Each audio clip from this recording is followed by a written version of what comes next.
Alors, Arim Lassissi, vous étiez du côté de Ouida durant ces jours des Vodun Days.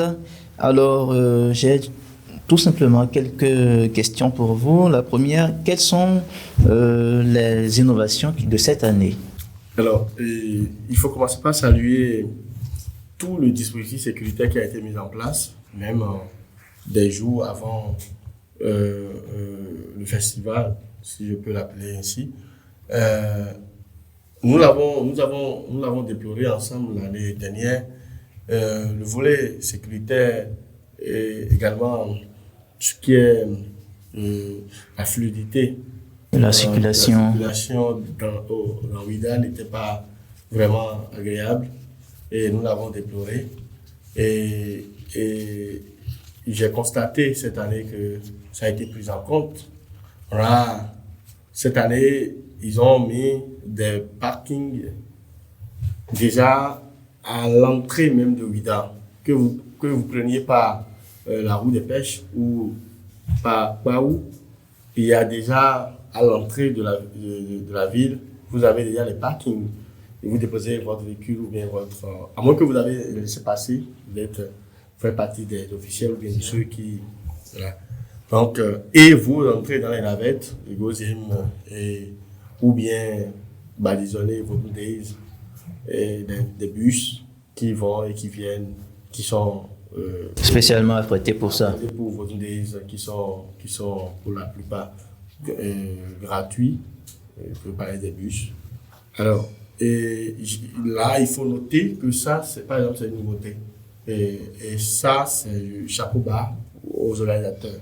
En dehors de ça, on a constaté que du point de vue artistique, voilà, les artistes qu'on a, le casting était très bien fait, c'était parfait. Nous avons eu notre diva internationale, je veux parler de Angélique Kidjo, et nous avons eu un peu de tout, les artistes locaux, vous les connaissez, Bobo Way, voilà, Assel Meryl, voilà.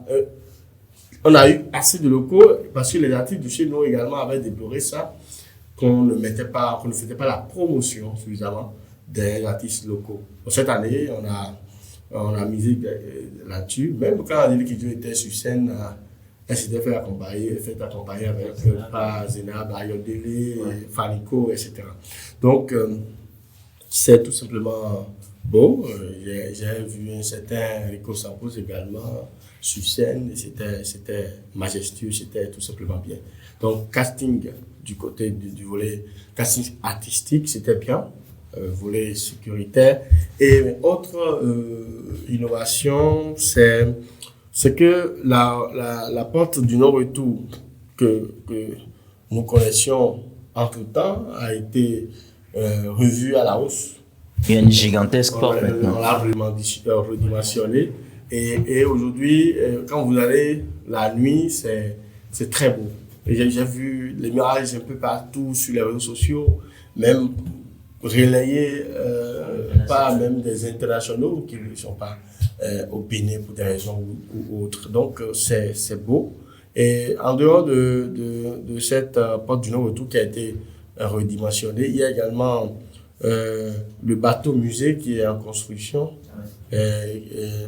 L'inauguration est prévue pour fin janvier 2026.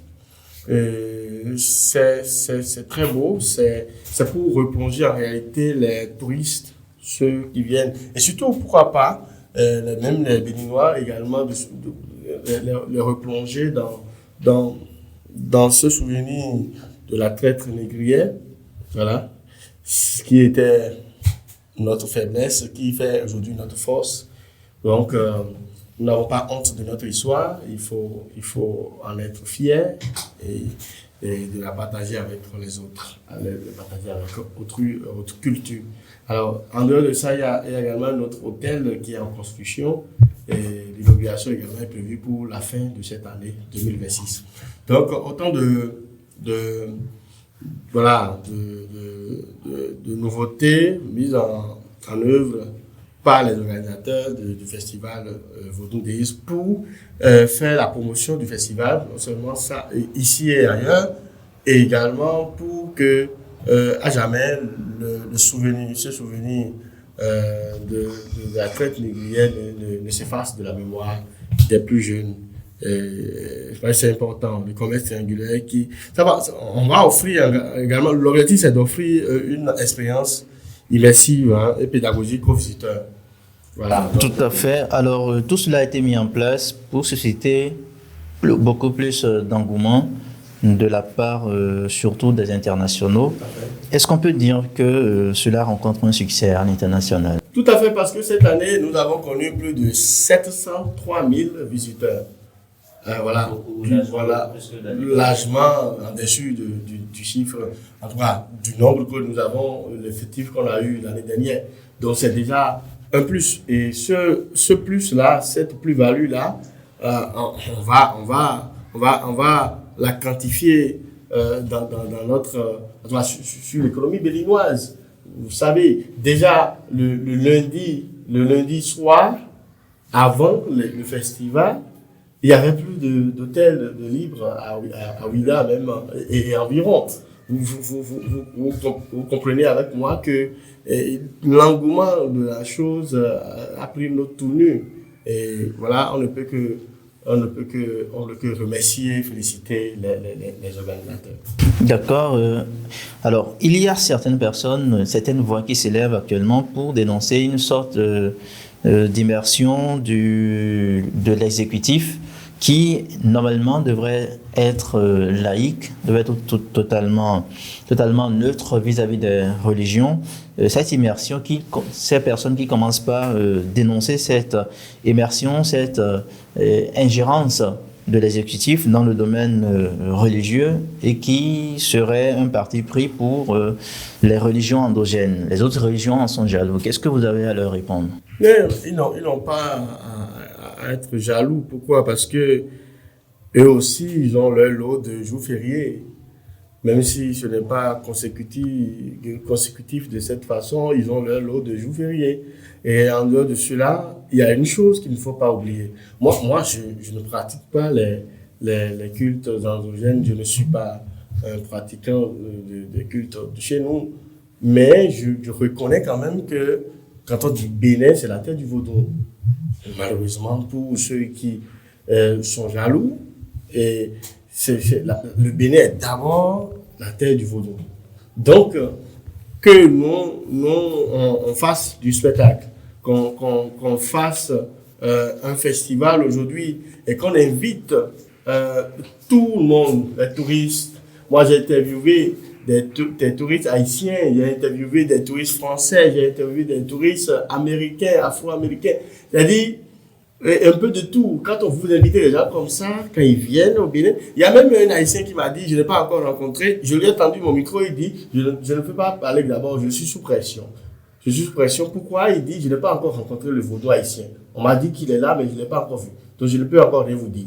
Vous voyez tout ça? Donc la teneur, vous voyez, c'est l'engouement là que ça prend chez les touristes étrangers. Alors, on ne peut pas inviter les gens à visiter la terre du vaudou et ne pas faire du vaudou, ne pas parler du vaudou. Alors, et le vaudou est aujourd'hui de plus en plus, vous savez, par le passé, on l'a diabolisé, on a tout fait. Et aujourd'hui, tout ce qu'on fait aujourd'hui devant les Blancs, c'est pour leur montrer, c'est pour faire une certaine démystification du vaudou en réalité. Donc, qu'ils ne soient pas jaloux. Le Bénin reste un pays laïque, comme vous l'avez dit, mais souffrait qu'à un moment donné, quand même, vient de quelque part. Voilà, c'est ce que je peux dire. Ibis TV, créé pour inspirer.